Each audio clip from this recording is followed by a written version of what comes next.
Mi grupo considera que esta proposición no de ley llega a la comisión en una semana particularmente poco oportuna, porque el argumento base es que el Estado puede emitir deuda y que lo haga por las comunidades autónomas, pero precisamente el sábado se manifestó claramente que la crisis de la deuda ha alcanzado al Estado, que ya no es cierto que el Estado no tenga problemas para captar los recursos que necesita y, por tanto, el argumento que sostiene esta proposición no de ley, en opinión de mi grupo, ya no se sostiene.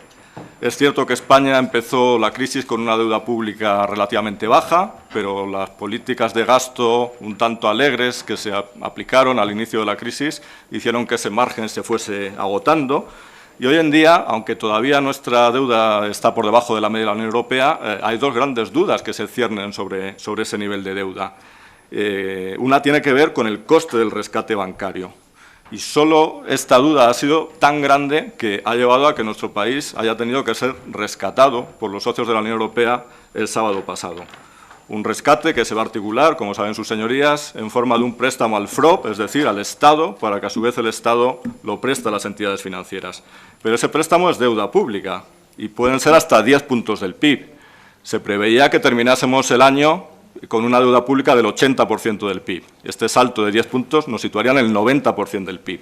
Por lo tanto, argumentar que como el Estado no tiene problemas de financiación, que se financie por todos, es difícilmente sostenible.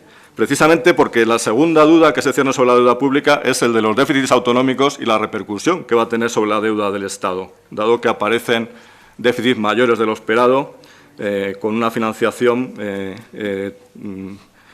dificultosa.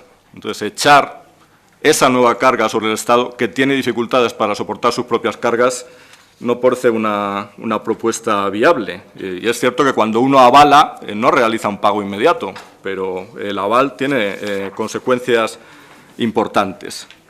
En opinión de mi grupo, en vez de ganar tiempo, en vez de tapar deuda con deuda, habría que preguntarse más bien cómo hemos llegado hasta aquí y cómo corregirlo, ir a las causas del problema y no a las manifestaciones, que es lo que se trata en esta proposición no de ley.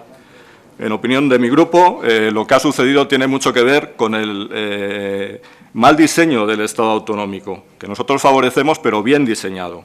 Hay un solapamiento de competencias entre los diferentes niveles de la Administración en nuestro país. Hay unas administraciones autonómicas con competencias de gasto muy importantes, pero con menores competencias sobre los ingresos, de forma que la decisión impopular de subir los impuestos corresponde más a la Administración central. Esto genera unos incentivos a gastar por encima de lo recaudado, que normalmente se ha resuelto o bien con reformas de la financiación autonómica, que siempre han dado más recursos a las administraciones autonómicas, o hasta hace poco con los ingresos de la burbuja, que se han tratado como ingresos permanentes cuando eran ingresos temporales. Por desgracia, estos mecanismos ya no se pueden utilizar. No es posible en este momento, en nuestra opinión, una reforma de la financiación autonómica en que el Estado ceda unos recursos que no tiene y los ingresos de la burbuja no van a volver.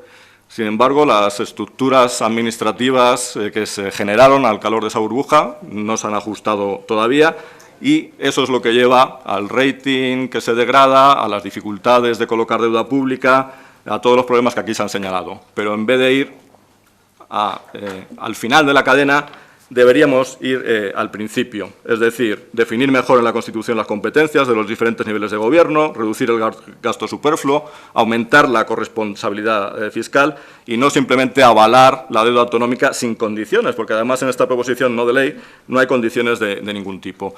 En los estados federales esta separación, estas cláusulas de no rescate existen. El gobierno federal norteamericano no suele avalar a los estados. Querría terminar simplemente señalando que nos preocupa la deriva del Partido Popular y del Partido Socialista a favor de estas tesis. Sería coherente que un partido nacionalista presentase esta propuesta, pero no vemos la coherencia cuando vienen de los dos grandes partidos nacionales.